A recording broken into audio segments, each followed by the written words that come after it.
விஜயகாந்த் சாரோட 84ல் 23 படம் நடித்தார். எப்படி நடிச்சு அவரை பற்றி கொஞ்சம் சொல்லுங்கள் சார். அவரை பற்றிலாம் எங்கே சார் அது மாதிரி ஆர்டிஸ்ட்லாம் நீங்கள் பார்க்கவே முடியாது. நான் ஒன்று சார் சொல்கிறதுக்கு முன்னாடி நீங்கள் ஒரு ரெஃபரன்ஸ் சொன்னதுனால நான் இதை வந்து ஏற்கனவே சொல்லியிருக்கேன். நான் ஒரு படம் எடுத்தேன் 95ல், ஆனஸ்ராஜின்னு கேப்டன் வச்சு தான் எடுத்தேன்.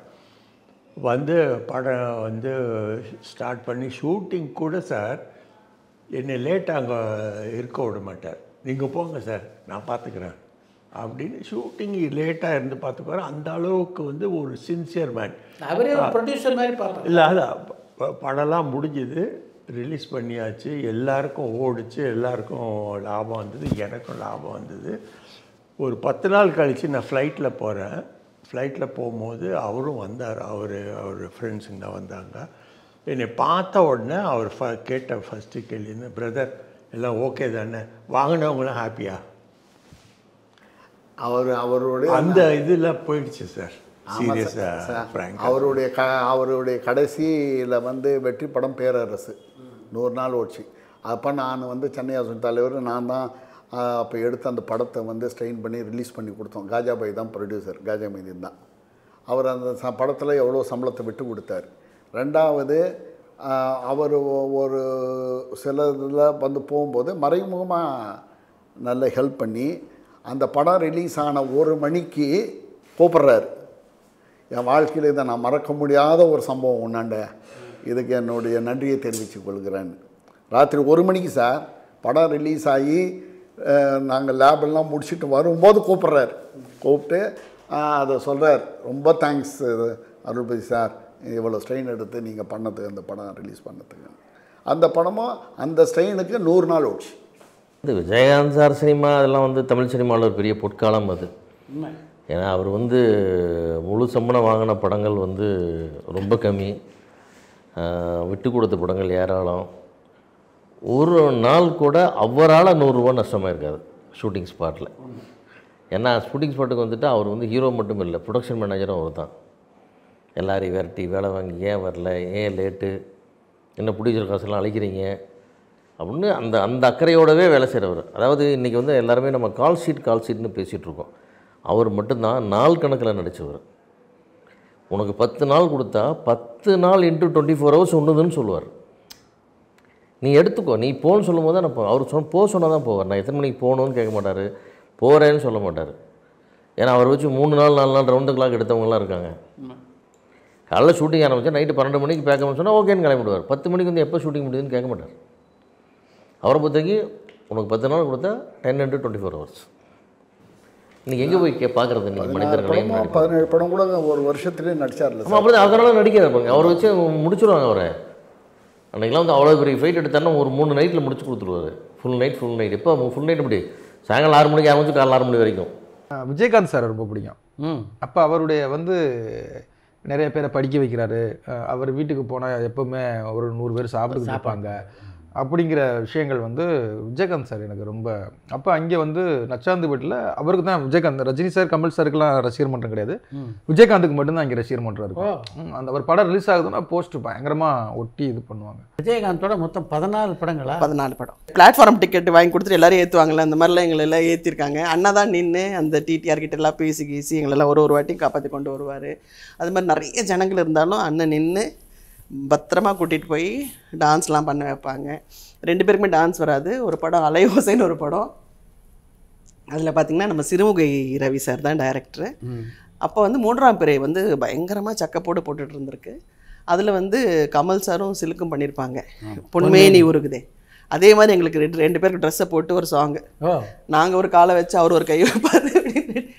அது பார்த்திங்கன்னா பாவனை சொல்லிடுச்சு, அம்மா ஒரு சரணம் ஒரு பிஜிஎம் தான் எடுக்க முடியும், 2 பேரை வச்சு ஃபுல்லாலாம் எடுத்தேன், எனக்கு அசிங்கம் அப்படின்னு சொல்லிட்டாங்க. இந்த மாதிரி நிறைய விஷயங்கள் அண்ணனோட ஒரு மாதிரி கோப்பப்பாயிட்டு இருக்கோம்.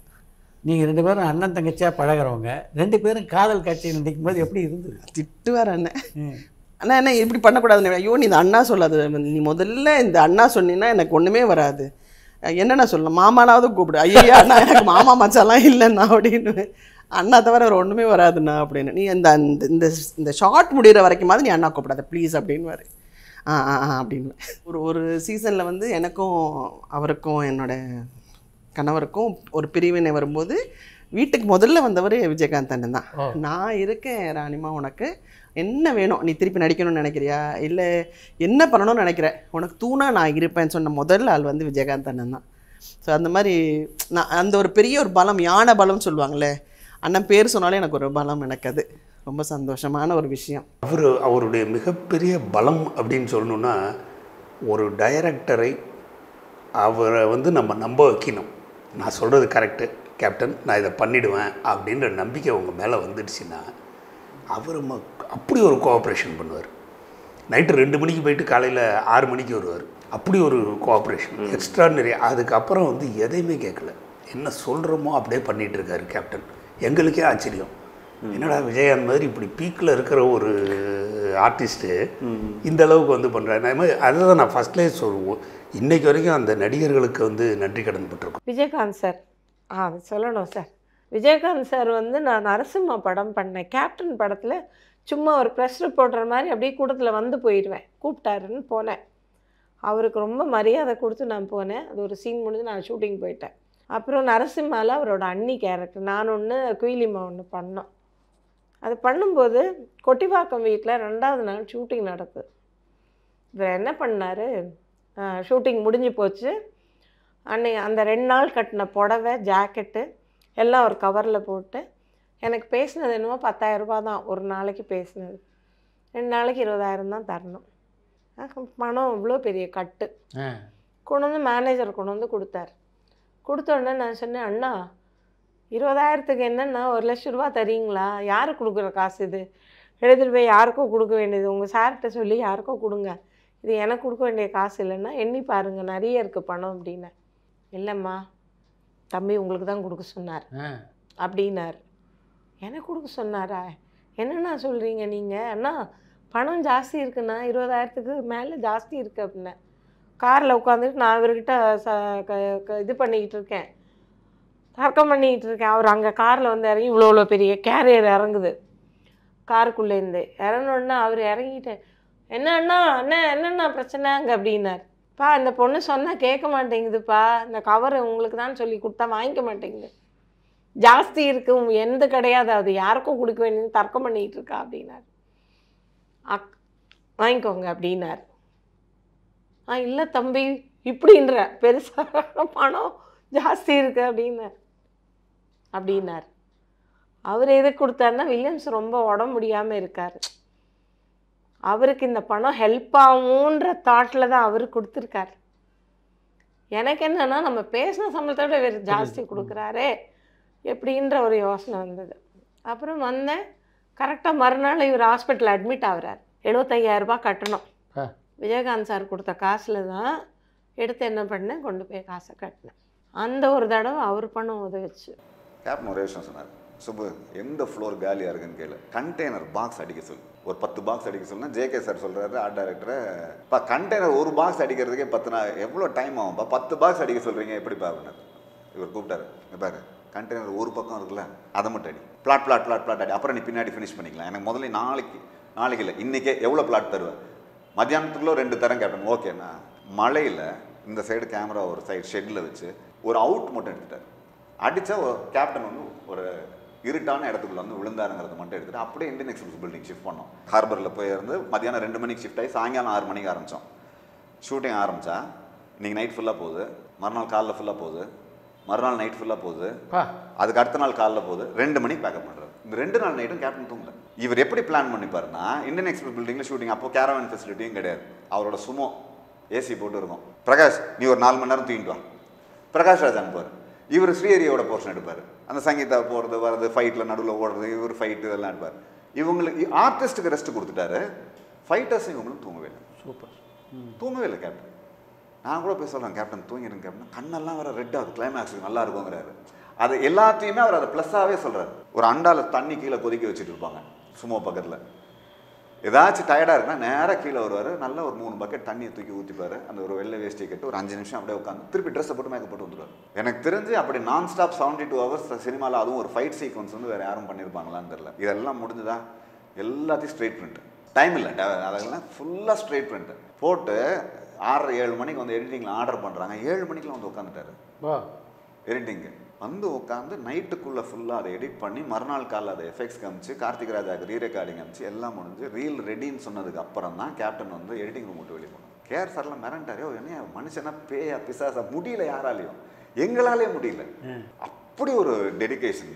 அதெல்லாம் வந்து உண்மையிலே hats off to Vijayakanth sir. Alexander அன்றைக்கி சொன்ன டைமுக்கு ரிலீஸ் ஆச்சுன்னா அது ஒரே காரணம் கேப்டன், இல்லைன்னா அதை அன்றைக்கி பண்ணியிருக்கவே முடியாது. அப்படி ஒரு டெடிகேஷன் விஜயகாந்த் சார். விஜயகாந்தை வச்சு மாநகர காவல்னு எடுத்தோம். அது ரொம்ப நல்லா கோஆப்ரேட் பண்ணார். விஜயகாந்தனுடைய கோஆப்ரேஷன் வந்து ரிமார்க்கபிள். நான் ஸ்டாப்பாக ஒர்க் பண்ணுறது விஜயகாந்த் அளவுக்கு எந்த ஹீரோவும் பண்ண முடியாது. அவுடோருக்கு போகும்போது டெல்லியில் ஷூட்டிங் எல்லாம் ஏற்பாடு பண்ணால் இவர் இங்கேருந்து போகிறதுக்கு லேட் ஆகி போச்சு. ஸோ 2 ஷிஃப்ட்டு மாற்றி போட சொல்லிவிட்டு கண்டினியூஸாக ஒர்க் பண்ணியிருக்காரு. ஆல்மோஸ்ட் 24 ஹவர்ஸ் ஒர்க் பண்ண. பாலு தான் கூட போகிறேன், நான் போகல, தம்பி தான் போயிருந்தது. இந்த மனுஷனானே தெரியல, இப்படி வேலை செய்கிறாரு. 2 யூனிட் எல்லாம் சோர்ந்து போயிட்டுருக்காங்க. அந்த மாதிரி 2-3 நாளுக்குள்ளே எல்லா ஷெடியூலையும் ஒரு 10 நாள் ஷெடியூலில் முடிச்சுட்டு வந்துட்டாங்க. ரொம்ப நல்லா கோஆப்ரேட் பண்ணார். அவரை பொறுத்தவரையிலும் என்கிட்ட கால் ஷீட்டே இல்லாமல் நான் ஒரு படம் எடுத்த சிவமல்லி. அவர்கிட்ட கால் ஷீட்டே இல்லை, வேறு யாரோ பண்ண வேண்டியது லாஸ்ட் மினிட்ல அவர் பண்ண வேண்டியது. அவர் நைட்டில் எங்கேயோ ஷூட்டிங் முடிச்சுட்டு காரில் வந்து பக்கத்தில் ஒரு சின்ன அவுட் ஹவுஸ், அதில் ஷூட்டிங் இருந்தது. நைட்டில் இங்கே ஷூட் பண்ணுவார், மறுபடியும் டேயில் போய் பிஎஸ் வீரப்பா படத்துக்கு ஷூட்டிங் போவார். இப்படி மாறி டேட்டே இல்லாமல் ஒர்க் பண்ணி கொடுத்த படம் அந்த படம் பூஜை போட்டதுலேருந்து 35வது நாள் படம் ரிலீஸு. டேட்டை ஃபிக்ஸ் பண்ணிட்டோம், August 15th ரிலீஸுன்னு டேட்டை ஃபிக்ஸ் பண்ணோம். நல்லா போச்சு அந்த படம், நல்லா போச்சு. விஜயகாந்துக்கு எனக்கு 4 படம் பண்ணால் 4 படத்தில் நல்லா கோஆப்ரேட் பண்ணால். அதில் குறிப்பிட்டு சொல்ல வேண்டியது படம் மாநகர காவல், ஃபில்ம் இன்ஸ்டியூட்டு, கேமரா சிவா எல்லாம் பண்ணாங்க. ரொம்ப நல்லா பண்ணாங்க. தியாகராஜன் தேவன் நல்லா போச்சு. நீங்கள்லாம் திட்டுனா இதை கோபப்பட்டு பேசுனீங்கன்னா ஏற்றுக்கு வர தெரியாது. நான் வந்து போனது கேப்டன், செய்யுங்க கேப்டன் அப்படின்னா இன்னொரு இப்படி சொல்கிறாரு. ஃபஸ்ட்டு கேக் வெட்டினதே இல்லை, கேக் எடுத்துகிட்டு போயிட்டேன். வெட்டுது கேப்டனா, திட்டுறாரா, வெட்டுறா, கேக்கு வெட்ட மாட்டாரா? நான் தான் கேக் எடுத்துகிட்டு போயிட்டேன். கேப்டன் கொண்டு வந்த வெட்டுங்க கேப்டன். அந்த மாதிரி டெவலப் ஆகி ரொம்ப 2 படம் தான் பண்ணோம். இந்த ஸ்டார் நைட் பண்ணதில் வந்து ஃபஸ்ட்டு டே அவருக்கு ஏர்போர்ட்லேருந்து ஒரு வரவேற்பு கொடுத்தேன். கேப்டனே அதை எதிர்பார்க்கல.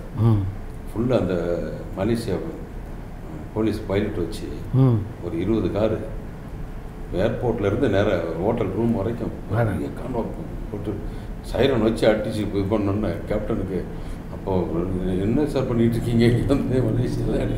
அவர் ஒரு சிம்பிள் மேன் தான், ரொம்ப சிம்பிள். அவரை மாதிரியெல்லாம் வந்து உங்களுக்கு இது பண்ண முடியாது. ஒரு லவ் அண்ட் அஃபெக்ஷன் வந்து உண்மையாக இருக்கும் சார், போலித்தனமாக இருக்காது. இன்னைக்கு ஃபஸ்ட்டு டேலேருந்து பார்த்தீங்கன்னா யாரையும் பேர் சொல்லி கூட மாட்டார். பார்த்துருக்கீங்களா? அஜய் சார் தான். நல்லா டிரைவிங் பிரமாதமாக ஓட்டும் விஜய். அற்புதமான டிரைவிங். ஒரே ஆள் 600 கிலோமீட்டர் இங்கேருந்து 400 கிலோமீட்டர் 500 கிலோமீட்டர் மதுரைக்கு போய் பார்த்துட்டு அவங்க அப்பா பார்த்துட்டு திருப்பி அதே இதில் வந்து போன வேகத்தில் திருப்பி வந்துடுவோம். அந்த மாதிரி வந்து நல்ல நட்பு. ரொம்ப யதார்த்தமான ஆள். விஜயகாந்த் மாதிரி ஒரு யதார்த்தமான ஆளை பார்க்கவே முடியாது. ஷூட்டிங் ஸ்பாட்டில் அவன் சேட்டை ஜாஸ்தியாக, ரொம்ப சேட்டை. என்ன பண்ணுவான்னா, நம்ம வந்து கெட்டப்பாக மீசை கீசை ஒட்டியிருக்கோம்னு வைங்களேன், மீசை ஒட்டி ரெடி டேக்குன்றப்போ அந்த பக்கம் இருப்பாப்புல. அப்படியே சைலண்ட்டாக இருந்துட்டு அப்படியே வருவான். ரெடி டேக்கு கிளாப் அடிக்கும்போது மீசை பிடிக்கிட்டு போயிடுவான். மீசை பிடிக்கிட்டு போயிடுவான்.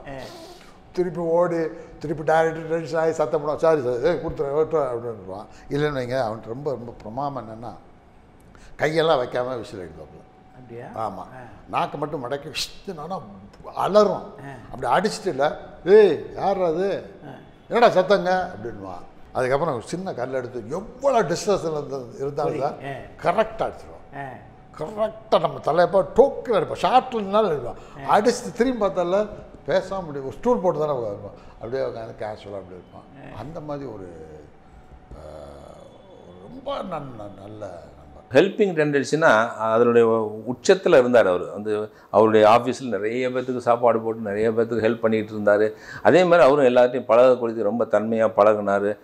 கிராம பகுதியில் வந்து அவருக்கு நல்ல இமேஜ் இருந்துச்சு. அப்போ ஒரு பெரிய நடிகர் நம்ம எளிமையாக பழகிறாரே அப்படின்னு சொல்லி நல்லா பழக ஆரம்பித்தேன். அதுலேருந்து அதுக்கப்புறம் எங்கள் முதலாளின்னு ஒரு படத்துக்கும் எனக்கு அதே மாதிரி ஒரு ரோல் கிடச்சிது. அதுக்கப்புறம் வந்து தாயகம்னு ஒரு படத்துலேருந்து விஜயகாந்த் சார் நடிக்க அந்த வாய்ப்பு கிடச்சிது. அந்த மாதிரி தொடர்ந்து அவருடைய நட்பு எனக்கு கிடைச்சிது. அவருடைய குடும்பத்தில் எங்கள் குடும்பம் ரொம்ப க்ளோஸாக பழக ஆரம்பித்தோம்.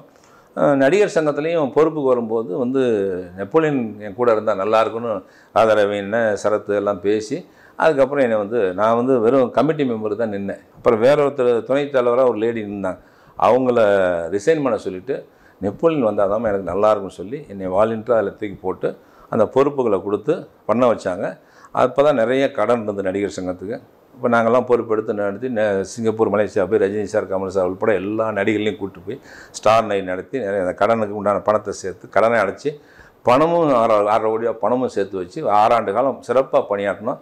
எவ்வளோ இண்டஸ்ட்ரியில் எவ்வளோ பிரச்சனை இருந்தாலும் நாங்கள் முன்னிலேருந்து அதை சால்வ் படுத்தினோம். ஒரு பெரிய லெவலில் எங்களுக்கு ஒரு வாய்ப்பு, அந்த பொறுப்பு கிடைச்சிது.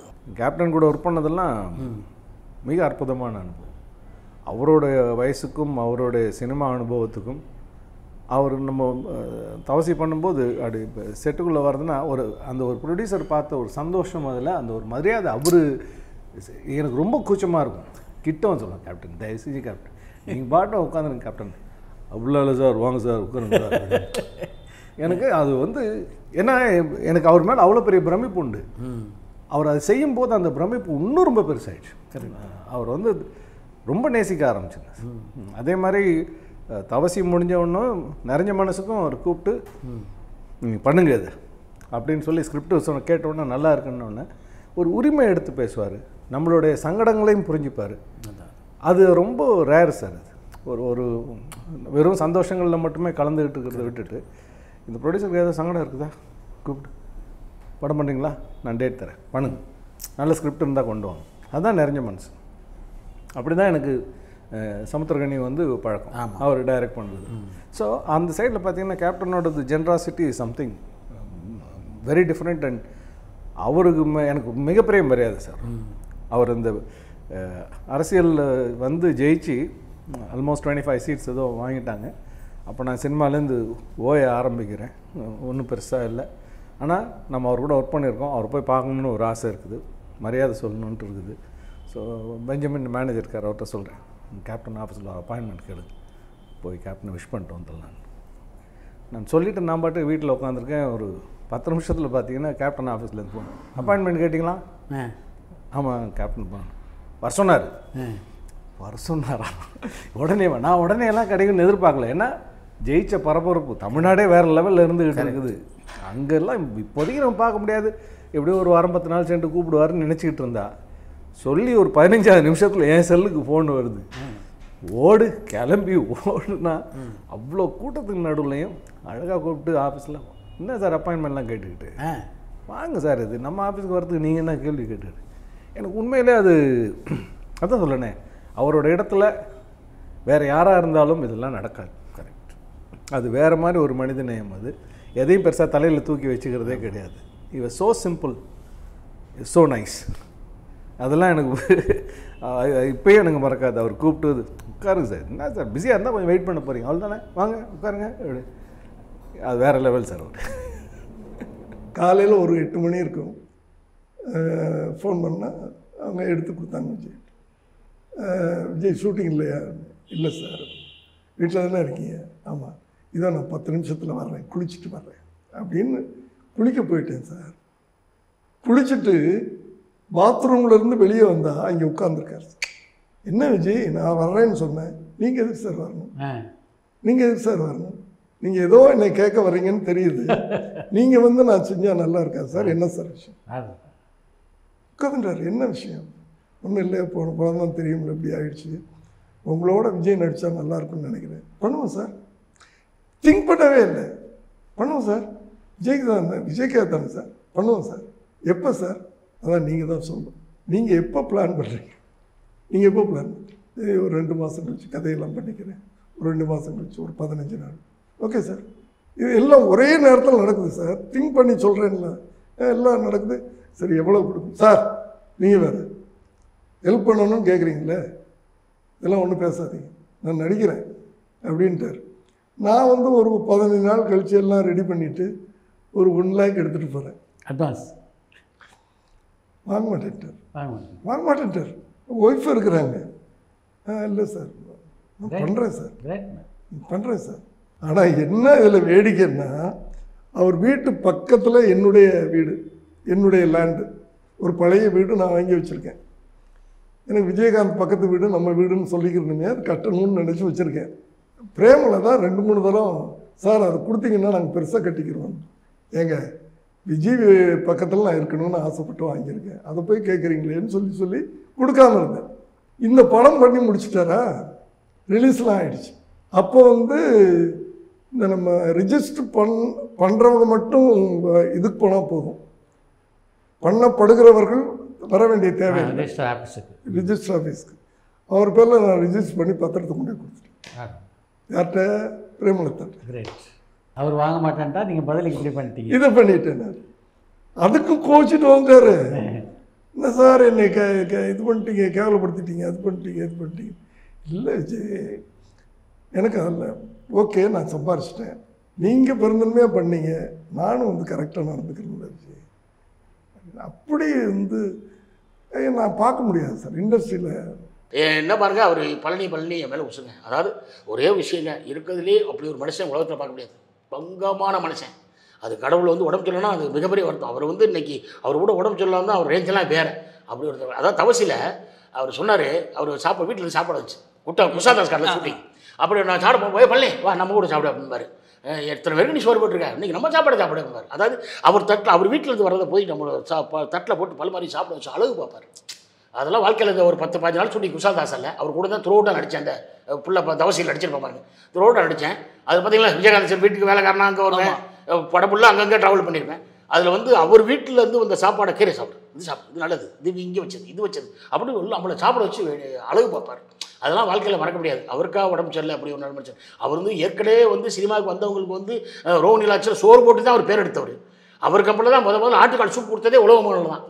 அங்கேயே ஊரில் எனக்கு வந்து கோபிச்செட்டிப்பாளையத்தில் எனக்கு ஆயுஷ் 100 படம், பொன்முராஜன் டைரக்டர், பாண்டியராஜன் ஹீரோ. அந்த படத்துக்கு நான் தான் சீஃப். பக்கத்தில் உலகம் படம், உங்க படம், விஜயகாந்த் படம். எங்கள் பக்கத்தில் வந்து எங்கே டெக்னீஷியன் போகிற அங்கே வரேன். ஏன்னா அங்கே 11 மணிக்கு ஆர்லிஸ் தராங்க, நீ என்ன டீ தான் தருவ, நீ அங்கே 11 மணிக்கு 12 மணிக்கு சூப்பு தராங்க, நீ என்ன தண்ணி தான் தருவோன்ட்டு எல்லாம் பக்கத்தில் வந்து ஷூட்டிங்.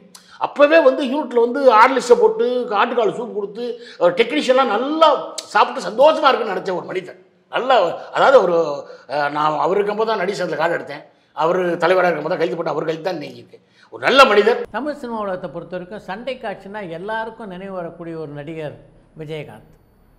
அவரோட பணியாற்றிய அனுபவத்தை சொல்லுங்கள். விஜயகாந்தோட கூலிக்காரன் பாருங்க. அப்புறம் ஏவிஎம் ஃபஸ்ட்டு படம் சந்திரசேகர் இவரும் ஹீரோ 2 பேர் அதில் செஞ்சுருக்கேன். முதல் ஆரம்ப காலத்திலே. ஆமாம், ஆரம்ப காலத்தில் சண்டை காட்சிலாம் விதவிதமாக அப்போவே அவருக்கு எடுத்திருக்கேன். அதை அவர் பார்த்துருக்காரு, செஞ்சுருக்காரு, பார்த்துருக்காரு, செஞ்சார். ஐயோ இப்படிலாம் நான் செஞ்சதே இல்லை அப்படின்னு சொன்னார். அப்போ தான் அந்த 2 பேர் ஹீரோ சிவப்புமல்லி. சிகப்பு மல்லி அதில் செஞ்சு காட்டினேன், செஞ்சு கொடுத்தேன். அப்புறம் இவர் கையை கைண்டிடு எனக்கு தெரியாது. அது ஆமாம், ஷோல்டர் இறங்கிடும், அது எனக்கு தெரியாது. அப்புறம்தான் பெல்ட் எல்லாம் போட்டு வந்தார், அது எல்லாம் செஞ்சு வந்தார். அப்புறம் நான் சொன்னேன் அவருக்கு அந்த அப்படி அடிப்பேன், கையை இப்படி தூக்குவானுமே, கையை இப்படிலாம் அடிக்கிறது, இப்படி தடுக்கிறது இல்லை, அப்படி தான். இந்த கை இங்கே போகும், இந்த கை இங்கே வரும், இந்த கை இங்கே போகும், இந்த கை இப்படி ஒட்டி போகும். 2 கையும் ஒர்க் பண்ணும். அதுக்கு அதிசயமாகி போச்சு. ஒரு கையில் செய்கிறதே கஷ்டம், 2 கையும் உபயோகப்படுத்தினேன் நான். அவருக்கு எந்த எண்ணமும் ஏற்படாமல் 2 கையும் இது பண்ணேன். அதில் ரொம்ப சந்தோஷப்பட்டார்.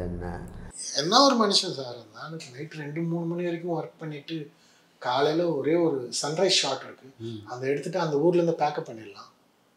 அப்படியே யோசிக்கிறோம், எல்லோரும் யூனிட்டில் கேட்கலாமா வேணாமான்னு யோசிக்கும்போது நான் போய் கேப்டன் ஒரே ஒரு சன்ரைஸ் ஷாட் இருக்குது, நாளைக்கு இருந்து அதை எடுத்துக்கலாமா, இன்னைக்கு காலையில் எடுக்க வேண்டியதானு. இல்லை கேப்டன் இப்போ 3 மணி ஆச்சு, அதெல்லாம் ஒன்றும் பிரச்சனை இல்லை, எடுத்துடலாம், அசம்பிள் பண்ணிக்கோ, முடிச்சுட்டு ஊருக்கு பார்த்து போயிடலாம். நைட் கண்டினியூஸாக ஒர்க் பண்ணிட்டார். இல்லை 3 மணிக்கு முடிஞ்ச பேக்கப்பு. எல்லோரும் சிம்ரன்லாம் ரூமுக்கு போகணும், எல்லோரும் ரூமுக்கு போய் குளிச்சுட்டு திருப்பி ரிட்டர்ன் வரும். 5:30 மணிக்கு 6 மணிக்கு ஃபர்ஸ்ட் ஷாட். கேப்டன் வண்டி வரதுக்குள்ளே நாங்கள் வந்துடணும்னு எல்லோரும் வேகமாக இருந்தோம். எங்களுக்கு முன்னாடி க்ரெயின் வண்டி பிரேக் டவுன் ஆகிடுச்சு. அந்த அந்த பாலம் வழியாக தான் எல்லா வண்டியும் வரணும். எல்லா வண்டியும் நிற்கிது, கேப்டன் வண்டி மட்டும் வரல. நாளைக்கு எடுத்துக்கலாம் அப்படின்னு நினச்சிட்டு உள்ளேருந்து கேப்டனோட அசிஸ்டன்ட் இந்த பக்கத்தில் இருந்தார். என்னப்பா ரொம்ப நேரமாக வருவீங்கன்னு காத்துட்ருக்கோண்ணா.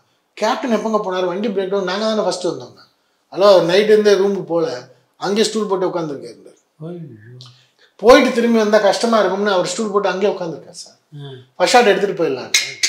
மொத்த வண்டி யூனிட் இங்கே நிற்கிது. அதுதான் கேப்டன். அப்புறம் போய் கஷ்டப்பட்டு எல்லாரும் போய் நின்று சாரி கேப்டன் அப்படின்னு எல்லாம் போய் ஒரு மாதிரி கஷ்டமாக மனசு வலிச்சுக்குது.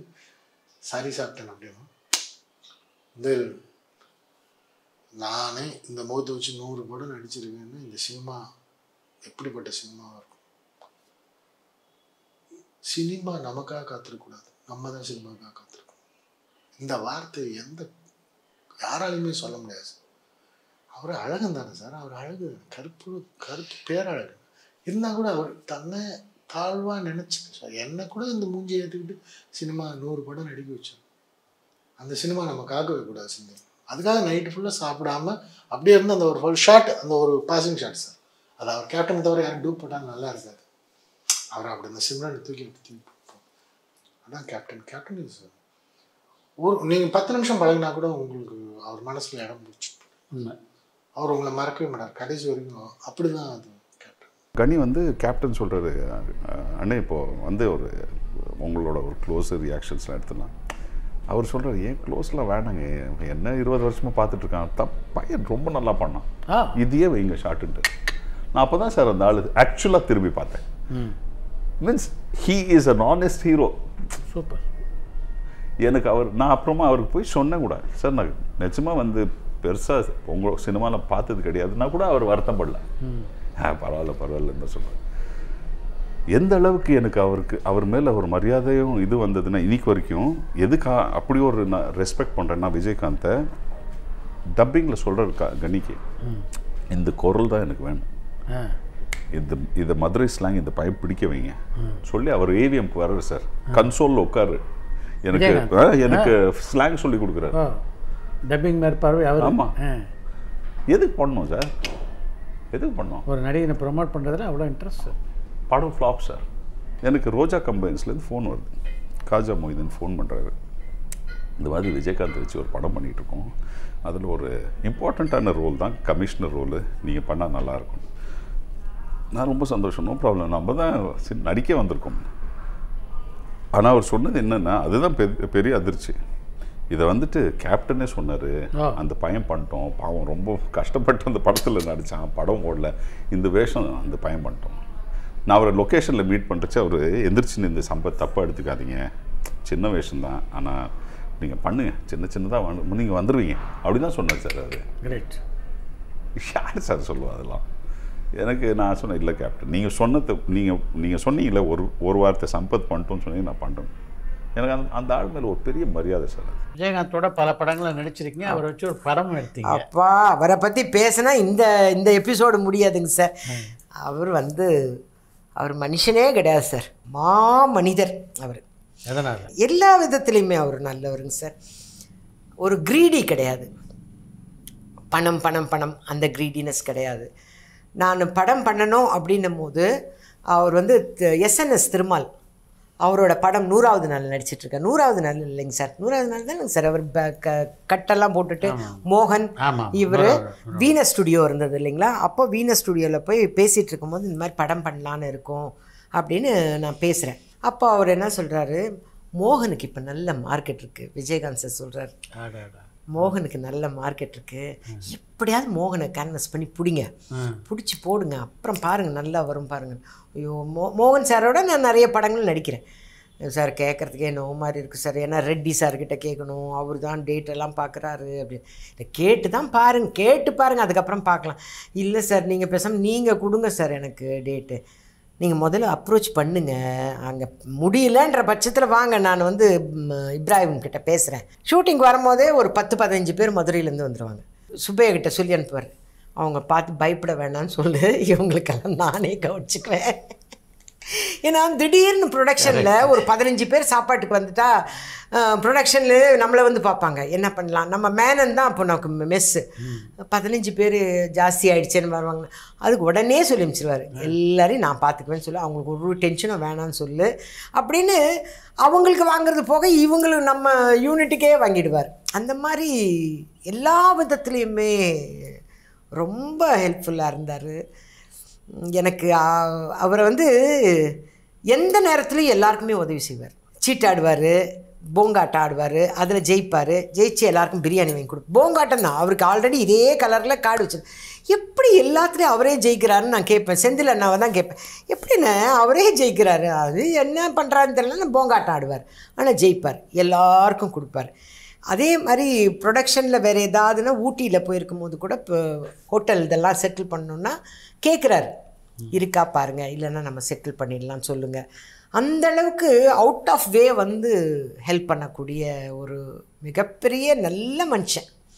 அவரோட பர்த்டே ஆகஸ்ட் 25 வருது. அப்போ நம்ம ஷூட்டிங்கில் இருக்கார். நான் சொல்கிறேன், எங்களெல்லாம் சைனா டவுன், அப்போ சைனா டவுன் வந்த புதுசு நமக்கு, சைனா டவுனில் கூப்பிட்டு போய் ஃப்ரைட் ரைஸ், இந்த பாருங்கள் எனக்கு இந்த சைனா ஜப்பான் இதெல்லாம் எனக்கு தெரியாது, சுப்பையா அவங்க என்ன கேட்குறாங்களோ அதை வாங்கி கொடுத்து. சுப்பையாவுக்காங்க பர்த்டே, நான் அவரை கேட்கணும், நான் இல்லை உங்களுக்கு என்ன வேணுமோ சுப்பையா வாங்கணும். நானும் ஹோட்டல்கள் ஐயோ விட்டுருங்க. அந்த அளவுக்கு சிம்பிளாக ஒரு கண்டினியூஸாக 4 டைலாக் இங்கிலீஷில் பேசணும்னா என்னோ திட்டுறீங்கன்னு மட்டும் தெரிதுன்னு அந்தளவுக்கு ஒரு அப்படியெல்லாம் இனிமே எல்லாரும் வருவாங்களான்றது சந்தேகம். அதே மாதிரி அவரோட படத்தில் இப்போ ரோஜா கம்பைன்ஸ் அதிலெல்லாம் நம்ம நடிக்கும் போது கேட்டுக்குவார். நம்ம போய் ஃபஸ்ட்டு டே நடிக்கும் போது அட்வான்ஸ் கொடுத்துட்டாங்களா, இந்த ஷெட்யூல் பே இப்படி தான் உட்காந்துருப்பார், அட்வான்ஸ் கொடுத்துட்டாங்களா, என்னை பார்த்து கூட பேச மாட்டார், இப்படி எதிர்க்க அட்வான்ஸ் வாங்கிட்டீங்களாங்க, சரி ஷெட்யூல் பேமெண்ட் கொடுத்துட்டாங்களா, சரி சரி சரி ஓகே ஓகே, இல்லை சார் அந்த பேட்டா என்ன பேட்டா அவனை வர சொல்லுங்க அவனை அப்படின்னு, என்ன பேட்டா, இல்லை 4 நாள் பேட்டா, சரி சரி நான் கூப்பிட்டு போய் பேசுகிறேன், எல்லாத்தையுமே பார்த்துப்பார்.